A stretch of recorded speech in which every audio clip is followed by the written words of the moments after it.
Hello and welcome to Two Words Wolves Pod. I'm Ryan Eichten and with me is Jack Borman from Locked On Wolves. Jack, how you doing? I'm great, man. How are you? I'm good, enjoying the break from Wolves basketball and kind of itching for more of it as we're like 4 months out from that happening. But looking forward to watching, the prodigal son in the NBA Finals, really everyone's favorite former Timberwolf, Jordan McLaughlin. Yeah, exactly. At least one of the good guys is coming away with a ring.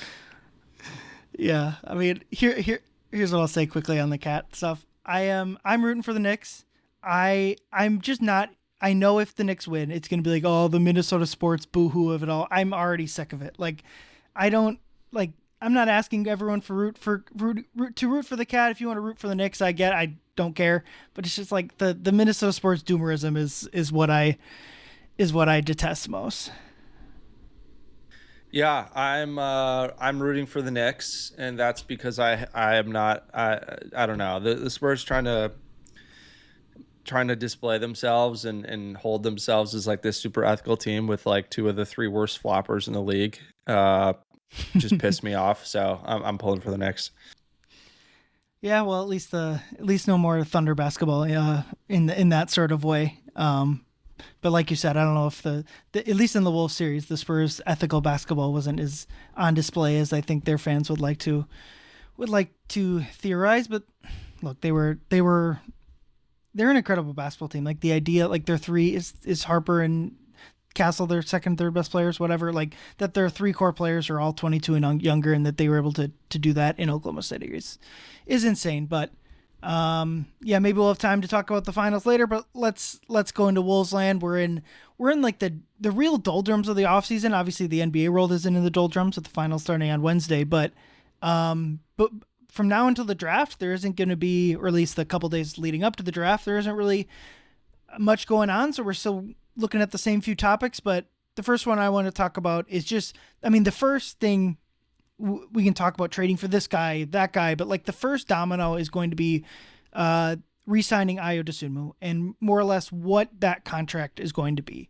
And I started to break out my little spreadsheet, the salary cap stuff, and I tried to figure out what's for the Wolves, what would be the breaking point of if Ayo gets offered this much, he'd be out the door, what would be, and I kind of, the break even point to me is like a salary starting at 18 million.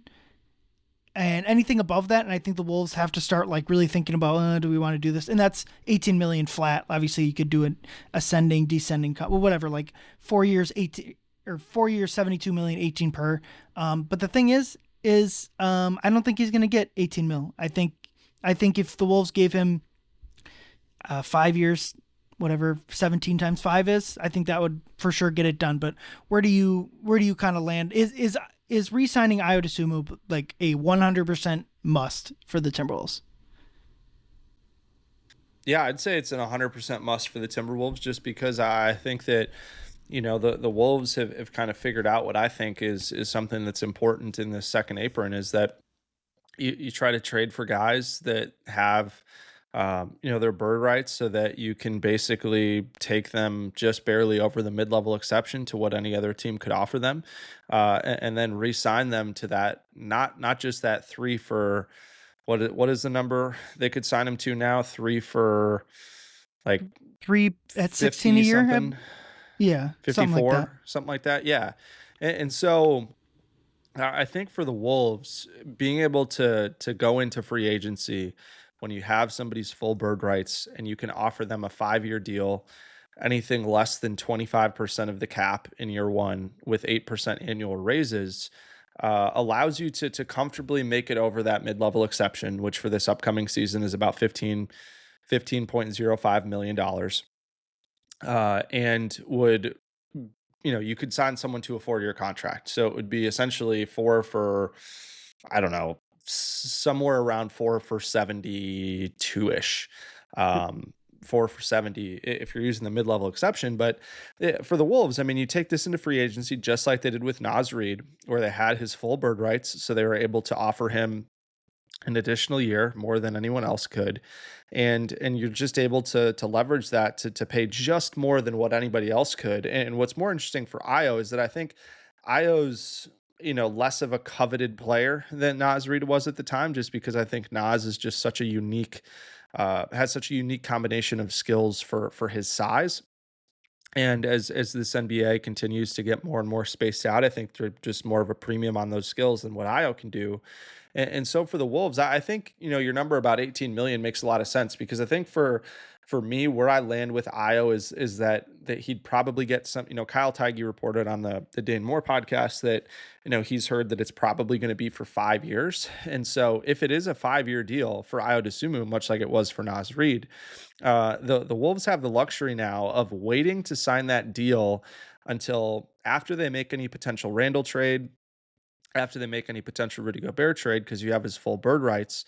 So that would allow you to maintain, flexibility to stay under the aprons, to give yourself the opportunity to make deals that way. But for Io, I think you're right on the money in terms of, that 18 million mark, right? I think something that would be really fair for Io is about 5 for 100.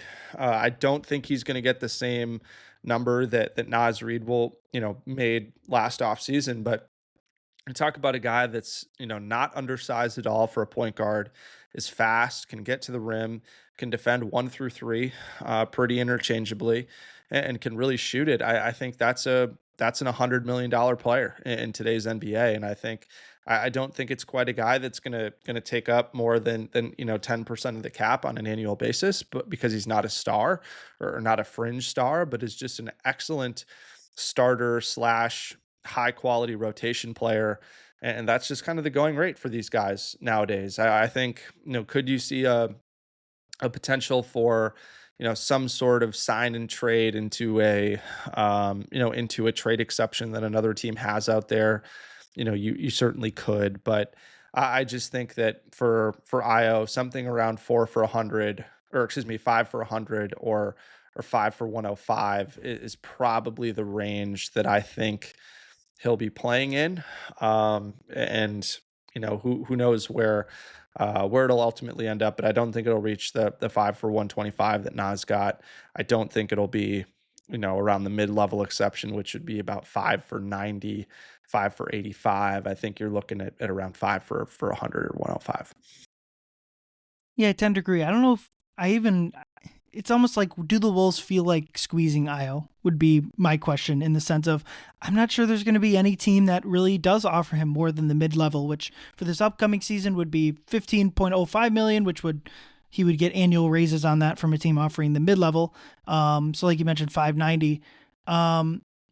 Brooklyn is the only team that both has salary cap space to sign him above the mid-level and makes any sort of sense. Like Chicago has cap space, but like if they were willing to sign Io to more than the mid-level, they wouldn't have traded him to the Wolves.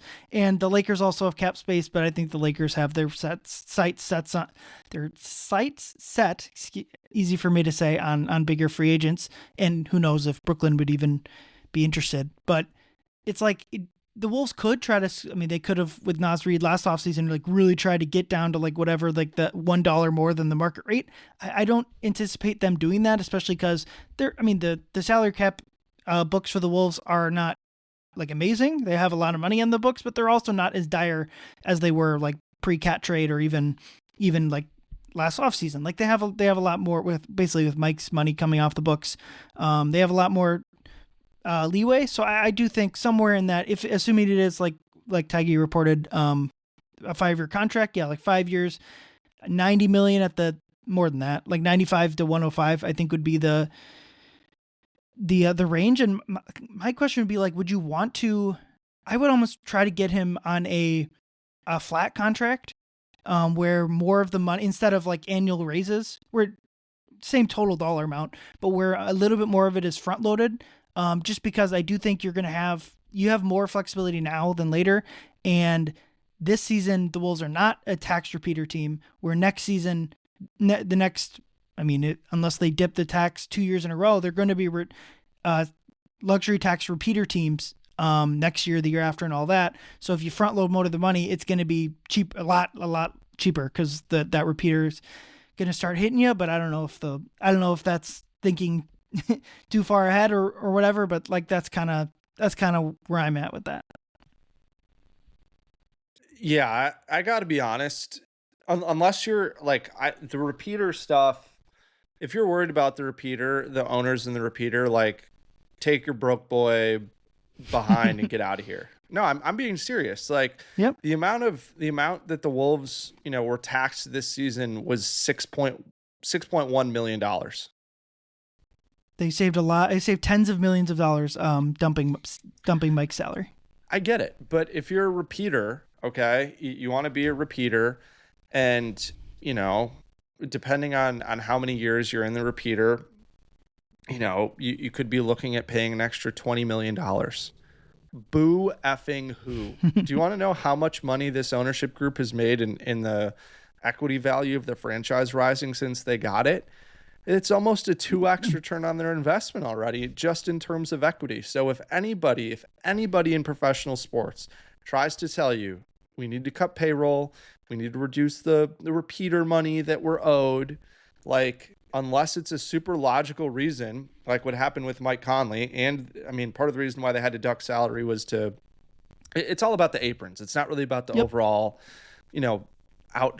financial dollar amount. But I'm just saying, like, if anybody tries to cry wolf about the straight dollar values for what ownership would have to pay in luxury tax money and tries to cry wolf, count me out of that conversation. If you want to own a sports team, you better be ready to back up the Brinks truck just in general. And if you're not, then, shit or get off the pot is kind of my mentality with it.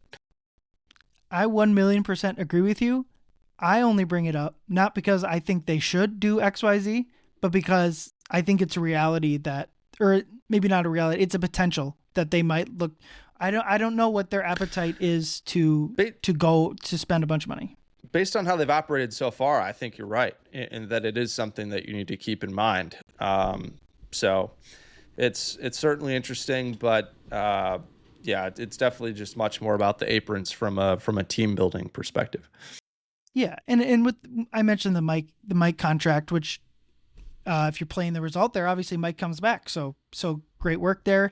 And to be fair on that transaction, it did dip them under the first apron, which allowed them to take more money back in a salary than they sent out, which allowed them to get Julian Phillips. So there was actual basketball reasons too. And that's why I'm saying to exclude something like that from the conversation, because that was about the aprons and you ultimately got Mike back and it all worked out. But I mean, if it's just a situation where it's like, all right, Ayo, have fun, man. You go sign a 3 for 70 contract somewhere else because you're just not wanting to pay that if you're an owner from financial perspective, rather than like, because that's different than if Tim Connolly was like, no, we're good, you go sign whatever you want, but that's obviously not going to happen. So it's I do think though that it is a reality that we're going to have to confront until this ownership group tells us with their actions that it's not something to worry about. Yeah, and looking at offseason plans, and I'm going to explain this, but I'm going to say I 1,000% think this is unbelievably unlikely to happen, but if the Wolves wanted to, they could fairly easily dodge the luxury tax completely this year. All you'd have to do would be to let Ayo walk. You trade Donte's expiring salary to probably pretty cheaply into someone else's team, and you only spend part of the taxpayer mid-level and you're there. Now, they're not going to do that. I just would be so utterly shocked if they did that. So I think until there's a cost-cutting move that like devastates the team or really affects the team, I think they deserve maybe not the benefit of the doubt, but like the assumption shouldn't be that they're going to dump salary, right? Like if that happens and they turn into kind of what the little bit of what the Cronkies have done in Denver, where they don't exactly spend as much money, I think, as their fan base would like, or any fan base would like, then we'll kill them. But until now, I think the assumption is that Iowa will come back. The assumption is that if they are, that in our next topic is if they are going to dump Donte, they're not going to dump DiVincenzo's salary. If Donte does end up getting traded, it's going to be in a deal that like they need the salary matching. It's not going to be because they just want to save $12.5 million off their books. Yeah, absolutely. And I think for Donte, I mean, you think about, what Tim Connolly and all the other guys said at the end is like, we just need guys that are going to be available, that are tough, that are going to play hard every single night. And like, Donte is absolutely that guy. And, I personally don't care if Donte misses shots. I don't really care if he has 3 turnovers from being a little reckless in transition and trying to make stuff happen, because he earns all the benefit of the doubt with how often he's diving on the floor, how often he's making no extra effort hustle plays. I thought defensively he was excellent in that series against Denver before he got hurt. And so I think all of those things are certainly line items that you want on your basketball team, and attributes that you want to have built into the bedrock of the foundation that you're building a team off of. But I just think it's the timing of the injury for him on a personal level. Like, I feel brutal for him, just because, I mean, it could cost him anywhere from $50 to $80 million in free agency just by having this injury. And so I think for the Wolves, they want to do everything they probably can to keep Donte around. I personally, if I had it my way, I think that I would be trying to keep Donte. And if you need that, in the 10 to $15 million salary range, you need to be able to use a contract like that. That's something that I would be trying to target in a return from a trade for, or a Randall or a Gobert trade. I don't know. There have been a lot of different trade packages that have been thrown around in recent days, but that's part of the reason why I really like the, potential package of like Kuminga, Ricochet, and the number 8 pick for Gobert, or just some construction like that, solely because Ricochet would be a guy that you're able to use in place of Donte as a salary match, to be able to send it out and try to construct some other return that way. But yeah, I just think that they can't afford to trade Donte, just because I think when you saw how extreme the coverages were on Ant up top, being able to have a really high level shooter one pass away in the gap is just so vital. And I think that he really fits the kind of the culture of what Tim Connolly wants this thing to be. But, at the end of the day, I think Tim Connolly is going to continue to be as aggressive as he can. And, if that includes having to send out somebody like Donte DiVincenzo, depending on who that player is, I don't think Tim's going to necessarily let that stop him. Yeah, like I said, if you're just salary dumping Donte to save $12.5 million, I think that's a really rough look. That's going to be something that other NBA players notice that you did. But I don't know. I've been going back and forth with it, because I think if you're really trying to put the best in, I don't think the Wolves are trying to put all their chips in the middle for next year. Obviously, it's really, Tim said this multiple times, Tim Connolly, like, it's about creating sustained success in multiple years, but like having a guy with just kind of dead money. I really, that'd be kind of my point on Donte, would be like, I don't know what you can count on him for next year, unfortunately, just because I think Jason Tatum's a good example of this, who did come back in an extraordinarily quick timetable, and in the playoffs he got hurt again. And obviously I have no idea if that is connected, but it certainly feels that way. And I don't know, come even playoffs next year, if you're really going to be able to count on Donte in your rotation at that point. And so it's like, it's a dirty part of the business, but if there's a trade where you need his salary, I think it'd be something that you'd have to look at. One interesting thing is, so Dante's listed contract is $12,535,000, but he has a $750,000 unlikely incentive, which, this is the dumb part about the looking at these spreadsheets, but the unlikely incentives count against your apron salaries, but do not count against your salary cap and luxury tax.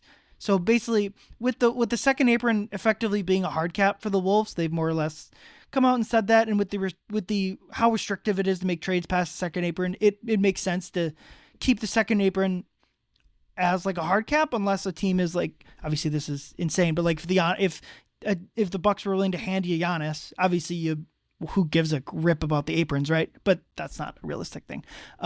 So Dante's $12.5 million is actually, from the luxury tax point of view, is actually 13.25. So if people are into that nerdy side of the spreadsheets there,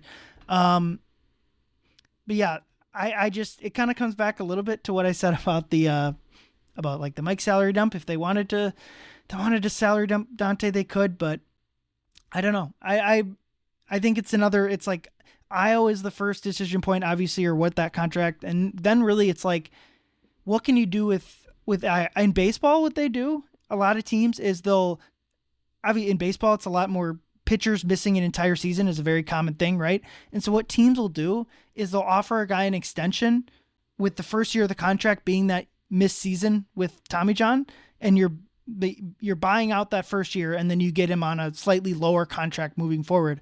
I don't know if that would make sense for the Wolves to give Donte an extension now, midway through next season when his health is kind of more, or his track back to the court is more in sight. But yeah, if you're able to keep Donte past this next season or sign him to another contract that makes sense for the team, then I like it. But I kind of think in some ways it makes sense to trade him if that's where the offseason goes. I for sure would sign Donte to an extension this offseason if I were the Timberwolves. I understand the dead. I mean, your dead cap point is one that like I totally understand. And I guess my only pushback to that, just from like a pure logic perspective, taking kind of our own independent thoughts and feelings out of it, is that a lot of people have been pushing, myself included, for Chris Finch to play more young guys, right? And the only thing about Dante's injury is that would force your hand to play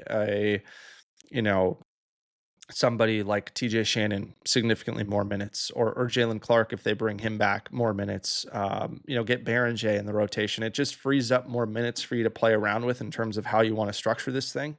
And obviously trying to project what a rotation would look like at this point is kind of a fool's errand just because we have no idea what the team's going to look like. But I do think though that being able to kind of keep that dead money, I guess, if you will, for the season, just allows you to try to bring other guys along and then be able to reintegrate Donte somewhat slowly or carefully, and really choose and pick your spots about who he's going to play with, what his role is going to look like. And obviously I do think that it would need to be evaluated a little bit differently than Tatum's injury, just because his usage and his role is significantly different than what Tatum was being asked to do late in the year and into the playoffs. But I think the good news though is that when you think about Tatum and Halliburton and Damian Lillard, I mean, like, all those guys are going to be sounding boards for Donte, and I have no doubt in my mind that he's going to come back and still be a really effective player post Achilles tear. So I think I'd try to sign him to an extension, at least add one more year on that thing, so that next offseason you would kind of almost have exclusive negotiating rights to him for a long-term deal, to at least see what he looks like coming back for the final, potentially 2.5, 3 months of the season. But yeah, I don't think it's going to happen. Yeah, I don't think so either. I think that's probably the type of contract from whichever team Dante's going to get is like a 1-year prove-it deal coming off, or maybe at the end of next season he comes back and he looks healthy and the team is willing to give him the contract he probably deserves. And like you mentioned, it's a real tough timing with the injury for Donte. Obviously, this upcoming year in which he mostly won't play is a contract year for him. I think if people notice, Ayo Dosunmu missed a couple games at the end of the Denver series and the beginning of the San Antonio series. I think mentally watching Donte go down really affected him and trying to come back and play from that. And to his credit, Ayo did come back and play after injuring, I believe it was a hamstring injury in the playoffs.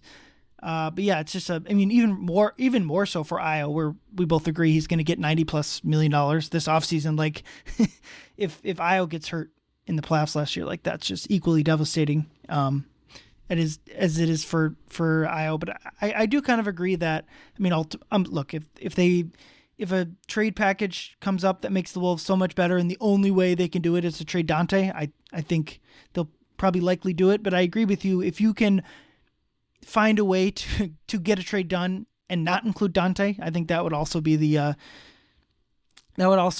preference. And if you can, even if you don't get any extension done. He goes into next offseason with, you'd still have his bird rights. You'd still be able to sign him to more, whatever the mid-level would be, like close to 16 million, I think, at that point. You could offer Ayo a 1 year, 17 million, a 2 year, $35 million contract, more than what anyone else would be willing to give him. So it's not that, as much as I would poo-poo, be down on Donte coming back and making just an on the court impact next season, I do think that there is a value to letting his contract expire on your books. Totally agree. I just hope, I just want to see him play next to, as a guy you can put next to Anthony Edwards in a lot of these 5-out spacing lineups that are just going to be so important. I mean, you saw how crucial it was to be able to have guys around, star players that can make threes. And it's part of the reason why Oklahoma City's sitting at home right now. And I just think that someone like Donte, when you add in all the other things that he does, how much better the Timberwolves transition offense was this season, in part because of kind of putting him at the focus of what they were doing. I really think that it needs to be a priority to find a way to keep him long term. And I honestly, if the Timberwolves' chances of like winning a title takes like a very small step back next season by keeping Donte on your books and working out some type of deal that keeps him here for an additional 2 or 3 seasons beyond this upcoming season, I would be okay with that. And the reason why I would be okay with that is because you also need to try to create space to see, can Jaden be a real like number 3 guy for a full season? Is Naz Reid a guy that you can rely on to play 33, 34 minutes a night every single night? You know, can TJ Shannon prove that he can be a guy that gives you anywhere from 14 to 18 points a game when he gets a large minutes allotment, which he's somewhat proved in the playoffs? And then, you know, can you bring Yohan Berenger along? I mean, those are some of the questions that you have to be able to answer that are not necessarily 100% congruent with being a, you know, tier 1 title contender. And so unless, like you're talking about, unless you're able to go out and get a guy that's going to immediately vault you up there, that forms a duo with Ant that is up there with any in the league, I just think that you got to find a way to be able to keep him around. Yeah. And I think the Wolves aren't going to, you mentioned kind of taking a step back. They're still going to be one of the top 6 teams in the West, or at least project to be so. Like, they're still going to be really good team, but like you said, maybe not chasing the trade.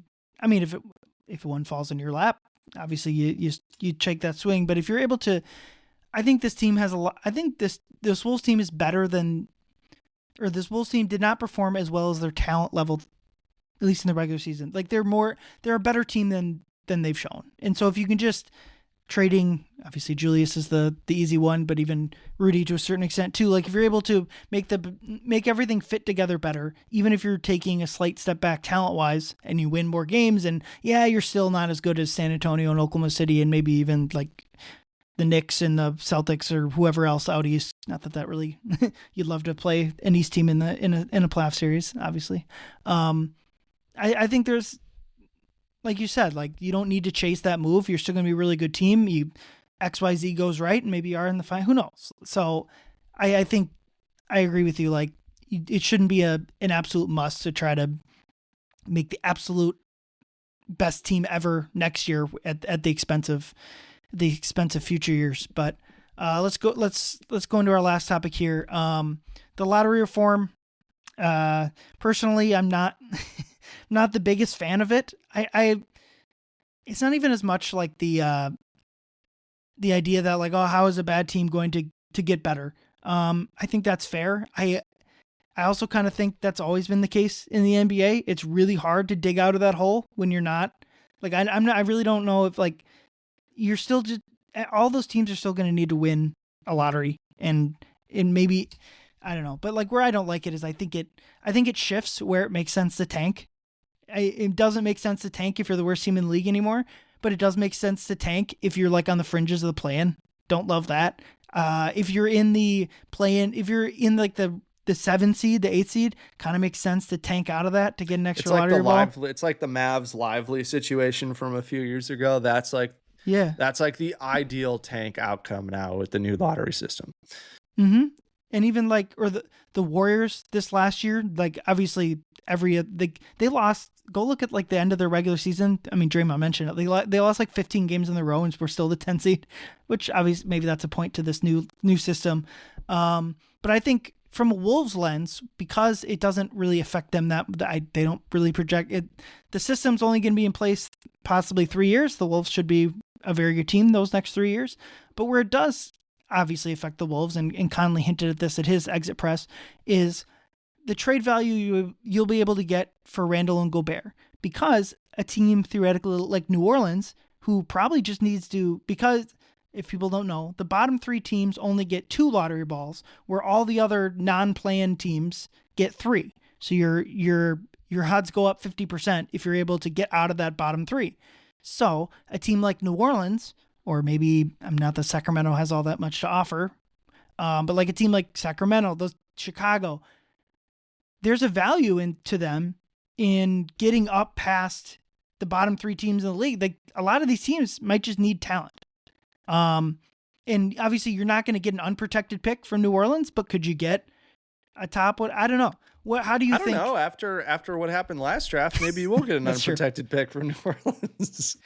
Wouldn't it be fun that if they were like, well, we need to get better, so we're not in the relegation zone. Let's trade our unprotected pick next year. It's like, but that was the point of getting out of that would be a trade that they would make, just totally butchering the logic of adding talent to their roster. Yeah, it's going to be interesting, but I think that's one of the I think the things that should give Timberwolves fans, I think at least some degree of confidence going into this is like the Timberwolves were kind of ahead of the curve on going big when everyone else was still kind of going spread out. Now the pendulum has kind of swung back a little bit, but like this front office is so smart. And then you also think about like take the process away from the results here. But NBA front offices around the league, when the Timberwolves made that Rob Dillingham draft night trade, were like, whoa, we didn't even think that this was like a possible thing that you could do. And you think about how creative, the Wolves were in being able to do something like that. Is the first team that had done something like that in this new CBA. I still think that like this is one of the most creative and smart and diverse front offices in the league in terms of, where all their expertise lies and things like that. So I think in terms of being able to capitalize on this new system and figuring out how to weigh all of that properly in a trade landscape, I think this is kind of the type of stuff that this Timberwolves front office is going to navigate really well. And I think, certainly will play a factor in terms of, maybe the type of teams that the Timberwolves approach about a potential Randall or Gobert trade. And especially through the lens of future draft picks. Obviously it won't matter. Like, what I brought up earlier about, approaching Atlanta for Kuminga, Ricochet, and number 8, that's different because we already know that they have the number 8 pick. But I think it'll be interesting in terms of how protections work on future picks. Yeah. And I haven't seen like what they outlawed certain protections. Like you can't protect a pick 12. They're basically trying to prevent the stuff like where Utah was tanking, so they didn't have to send a pick to Oklahoma City. We already mentioned the Dallas thing where they tanked it for the pick that ended up becoming Lively. But I just think, frankly, Randall has more trade value now in this current lottery system than he did before, because for a team, like I said, New Orleans, or just really any bet, like I don't think a team, assuming health, like a team with Julius Randle on it, there's just no way that team's going to finish in the bottom 3. Like Julius is just almost by him. I mean, obviously you put him on just a complete shell of a roster, but like put him on like a half decent roster. Like I just think like Julius is good enough that he's going to drag you above that line. And that's for a lot of these teams. That's what they want. Like that's all they need. They might not be trying to make the playoffs. They might not even want to make the playoffs because that comes with fewer lottery balls. But like just be the 5th worst team in the league. And that's as good as that's the place to be. So I think not that Randall's going to have some exorbitant value, but like would a team, I struggle to even come up with an actual trade, but I do think Randall has more value now than he did before. Well, not maybe not before the playoff series with San Antonio, but that was a bit of a disaster for him. But like, I think I I don't think Randall has like negative value on his contract. He has 2 years, just shy of or $69 million on it, player option after this upcoming season. I think a team would be willing to give up assets for Julius. What exactly that would entail, I'm not sure, and how it fits with the Wolves and their cap stuff and all that. I'm not sure, but I feel comfortable with the idea of trading Julius and getting back a player or picks that you can reroute into a player that better fits this roster, whether it be like a guard or whatever the Wolves need. Yeah, and I think also too, part of the way that you need to frame it is like that part of the return of potentially trading a Julius or a Rudy, independent of whomever the headline player coming back is that you would think would be an impact player that would play right away and make a significant contribution towards winning, is that you have to think about scaling up Jaden and scaling up Nas and potentially scaling up TJ and how Yohan factors into all of that. I think those are all things to consider as well as part of the potential return, right? I mean, it kind of goes back to some of the Cat stuff. Like you weren't re-signing Nas unless you traded Cat, and that part of uh, the relitigation of that is like, well, what have you done with Nas because you had Julius, right? And so I think that that's going to be even more important now than it was then, and is going to be something that I think we consider around any potential return when we talk about this trade a year or these potentially pending trades a year from now, 2 years from now, et cetera. Because really, I think this entire Timberwolves quote unquote championship window hinges, I don't want to say entirely because that's not fair, but is built upon the notion that Jaden and Nas can be maybe anywhere between number 3, number 4, number 5, at least in terms of how they're paid, contributors to a championship team. And if those guys are not able to do that, then this whole thing goes up in smoke, and you got to figure that out as soon as possible. And I think the more that you kind of kick the proverbial can on finding that out down the road, the more difficult it gets to kind of prognosticate how this team fits into the championship discussion. Yeah, and I think something I've been thinking about, obviously Julius was really bad in that San Antonio series. He didn't have the second half of the season anyone would want.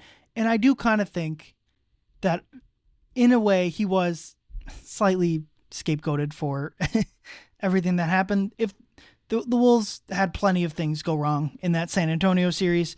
We mentioned Donte getting hurt, obviously. I think, and obviously Ant wasn't 100%, but like if Donte was in that series, I think that was their path of somehow winning that series, was like just Donte just blasting 10 threes a game and making like half of them.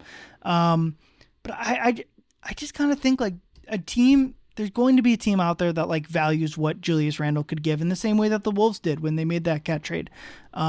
Maybe it's a team, like I've already mentioned, that wants to get out of the relegation zone. Maybe it's a team that wants to just make the playoffs or make the play-in, or they got a young guy that they need another volume score that can give you 18 to 20 a night that can get you into that next window. And because of Julius' short contract, there's not like this risk of Julius clogging up your salary cap books for years on end. But they also can't just salary dump Julius. So they can't just, like, I don't know if they can, like you mentioned, like it in similar ways that like the core trio of Ant, Jaden, and Nas, like how good those guys can be. In the same way, I think like from an asset standpoint, you got to make sure you're getting value for Julius, not just even the baggage of the Cat trade or whatever that we don't need to relitigate every 5 minutes, but just because like he is one of your, as much as like we don't want to say it, maybe it's like Julius is one of the better players on this roster. He's one of the, it doesn't matter what number it is, like 50 best players in the league, whatever number that is. Like you have to get value for him. You have to, and like the dream is like you're trading him. I mean, honestly, if a Julius level point guard, like Like I mentioned, if Julius is the 50th best player in the league, whoever is the 55th best player in the league that is a point guard on a similar contract, like that would be great for the Wolves. And I don't know Julius is who. on a very fair market contract. Like it is Yeah, not an albatross of a contract that's going to be super hard to move by any stretch of the imagination relative to his impact. yeah, I agree. So I just think trying to find. I mean, I think it's a little bit untenable if they were try to bring him back, but would have said that about D'Lo, and they made the best trade in franchise history after bringing back D'Lo after a season. So, yeah, it'll be it. Like I mentioned, I think Ayo and Donte are two of the first like tent poles of this offseason. Well, certainly the next season, or next tent pole is like what do we do with Julius Randle? Lastly, how invested would you be in a potential Rudy Gobert trade? Because for me personally, where I'm at, even more like a lot of what applies to Julius applies to Rudy, but even more so with Rudy. And I where I've kind of landed is like I believe you can win a title with Rudy Gobert as your center, making 35. I think it's possible. I don't think it's possible with Anthony Edwards. Would be my point, in the sense of you got to be willing to throw Rudy the ball. And if you are bringing, here's what I'll say: if you are bringing Rudy Gobert back next season and you're not able to find a trade, what you said about Jaden Nas, like finding out what they are, to me, the biggest thing is what can you do with Rudy Gobert, getting him the ball on offense, making that, because like from a winning 4 straight playoff series, the way that he's been in the 3 playoff series they've lost recently, like that level of offensive play from Rudy is just not good enough.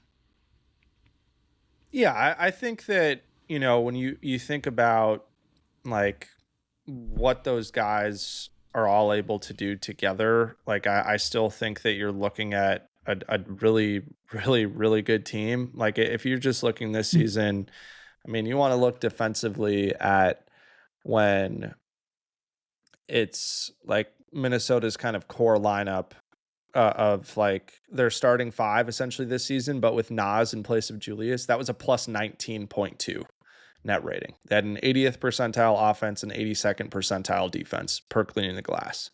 And so like that's still a really freaking good lineup, and that spacing is going to be a lot better around Rudy. So like, can you win a title with Rudy as your center? I mean, I don't want to just come out and flatly say no, because I was definitely somebody who didn't think that you could win a title with Karl Anthony Towns as your center. But obviously they built everything around him about as well as you possibly could, right?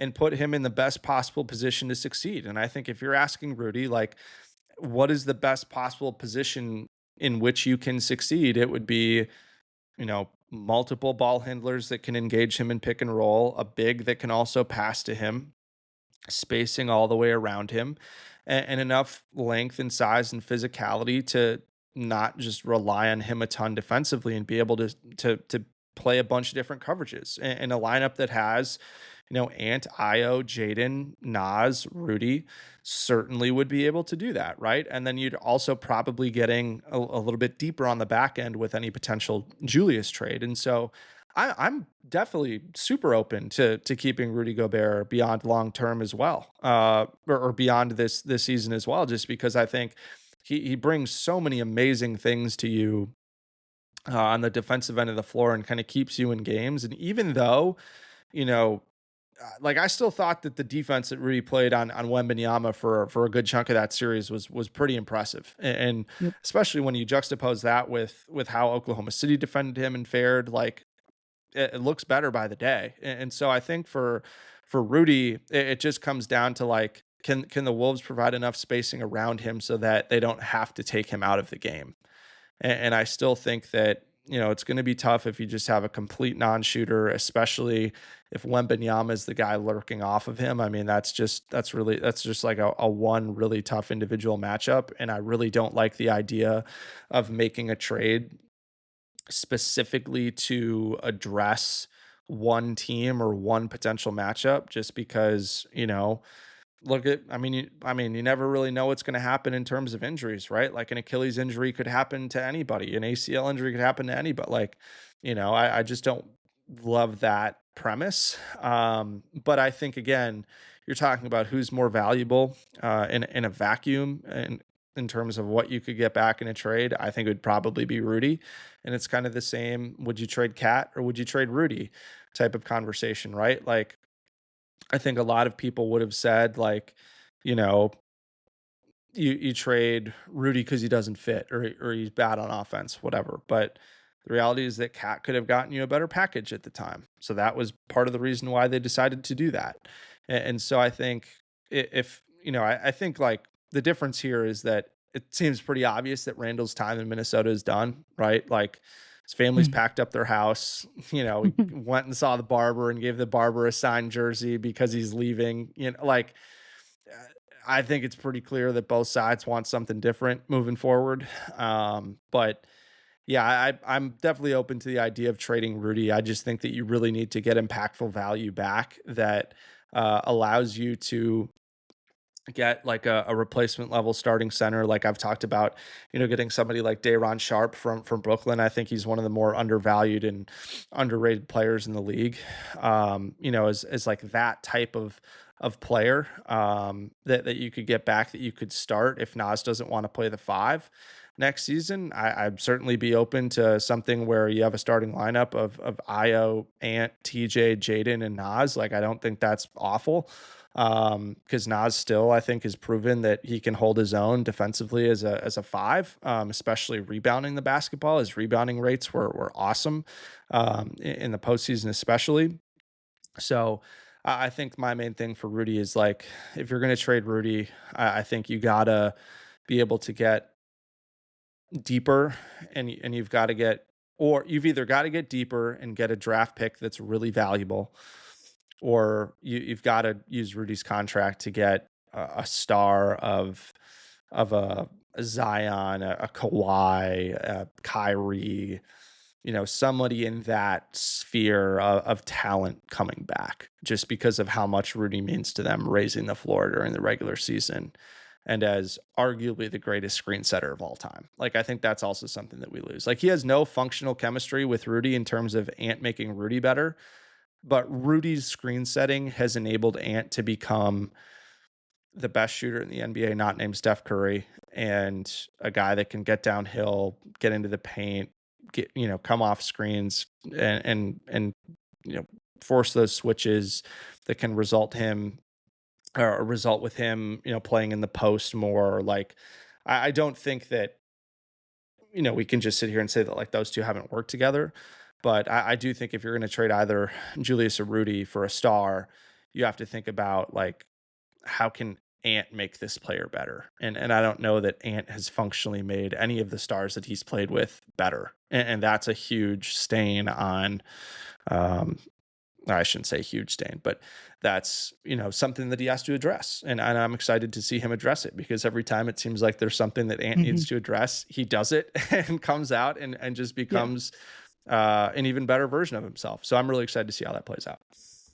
Yeah, I'm sure Ant will need to, and will, like you said, very likely come out looking better next season than he did. I mean, obviously with the injury, but even during the regular season last year. And we talked about trading Julius. It's an easier trade to make in terms of roster building, or for next year rotation building, because I think you can replace a lot of what Julius does easier. But if you're trading Rudy, like, you're gutting your defense, and obviously there's maybe you're getting stuff back, but like that would be the real, like, okay, we're really changing up what we're doing, and we'll see if that makes sense for them to do. But Jack, do you have a finals prediction? I haven't said this, but I'm gonna go Knicks in 7 over the Spurs. Obviously that's the upset pick, but I don't know. I just think the Knicks are rolling, and obviously this is a bigger test. But do you have a pick that you'd like to give? Yeah, I'm gonna go Knicks in 6. I think that, you look at what type of defender makes the most sense to try to guard Wembanyama. OG Anunoby statistically has been one of the best to be able to slow Wembanyama down. Obviously, we've seen these two teams play before. I think the Knicks won the NBA Cup against the Spurs earlier this year. I think that, you think about the type of center that you want to have to be able to score against Wembanyama. Karl Anthony Towns is certainly that. I think they're going to rely on his 3-point shooting. I think the way that he's been I mean, I think the biggest thing that's flipped this postseason run for the Knicks is since they featured Karl Anthony Towns as essentially the point guard, or the primary initiator. They haven't lost a game, and so that's been the biggest thing for me. And then I've kind of just allowed Jalen Brunson to be a scorer rather than a facilitator, and so I think that you think about Mikal Bridges and OG both being more impactful scorers, what they can do off the bench. Um, yeah, I think Mitchell Robinson's health really is going to be a big thing for them, just in terms of the offensive rebounding, is such an opportunity when Wemby's on the floor. Uh, so I don't know. It's gonna be an awesome series, I think. But Yeah. I'm taking the Knicks just because I think that they've got so many options defensively to be able to not only defend Wemby but be able to defend Harper and Vassell and Fox too. I mean, I'd let Fox take as many shots as he wants to if I was the Knicks, but yeah, I just think that offense is going to be more easy to come by for the Knicks than the Spurs, and for that reason, I am taking the Knicks. Yeah, well, I hope you're right. And I'm a hater. There so you I'm go. taking the Knicks Beautiful. too. That's what we love, and I hope that happens, because I'm just imagining there's a World Cup game across the river in New Jersey that same night as Game 6. So I'm looking forward. If the Knicks win the title, the city is just going to be insane. The streets in New York will be crazy. And I'm just looking forward to the European soccer people coming back to Manhattan after the game and just being like, what the heck is going on? So that'll be beautiful. Jack, what do you got going on? Lockdown Wolves coming off season, coming weeks here. Yeah, so I'll probably be joining Ben Beacon, who hosts the Locked On Wolves Daily Show Monday through Friday, a few different times throughout the offseason, breaking down bigger picture topics. But I'm on the Wolves Squad Show with Parker Fox and Julia Daniels and Sam Ekstrom. We do that twice a week on the Locked On Wolves YouTube, Tuesdays and Thursdays, mid-morning. We go live there, and then it will be available on the Locked On Wolves YouTube channel as a standalone video, and then wherever you get your podcasts, the Locked On Wolves audio feed. Awesome. Yeah, everyone go check out Jack's stuff over on Locked On Wolves, that entire channel and squad show, all that good stuff. I know I was a listener during the playoffs and really enjoyed your guys' breakdown of that, and I'm sure you're doing just as good as work during the off season. But this pod will be back next week with more topics. Maybe talk about the draft. I don't know. We'll see maybe talk about the finals. We'll see where the wins take us. But for Jack, I'm Ryan. Thank you everyone for listening. Go Wolves. Ayo!